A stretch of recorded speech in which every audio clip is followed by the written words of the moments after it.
देखिए, हमने सवाई माधोपुर डिस्ट्रिक्ट का रिव्यू मीटिंग लिया है और राष्ट्रीय अनुसूचित जनजाति आयोग, भारत सरकार आदिवासी से संबंधित मामले, अनुसूचित जनजाति से संबंधित मामलों का रिव्यू किया है, उनके ग्रीवांसों को सुने हैं। सबसे पहला प्राथमिकता होता है कि शिक्षा नहीं तो विकास नहीं, तो शिक्षा के क्षेत्र को प्राथमिकता दिया है हमने। प्राइमरी एजुकेशन से लेकर +2 तक और उससे लेकर के कॉलेज तक। जैसे महिलाओं का हॉस्टल, समरसता हॉस्टल रहे ताकि ST, SC, OBC और जनरल सभी कैटेगरी का लोग रह सकते हैं। इसके लिए एक प्रपोजल 500 बेडेड का हमने बोला है।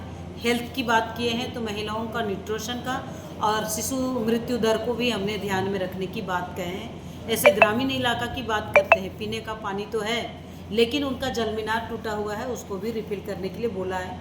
अगर हम बच्चों की बात करते हैं तो उनके लिए आंगनबाड़ी सेंटर चलते हैं, तो कहीं ना कहीं जो आंगनबाड़ी की जो वर्कर है और हेल्पर है वो कहीं कहीं है पर वो उपस्थित नहीं हो पाते हैं, तो इनको भी हमने स्पेशल रूप से देखने के लिए बोला है।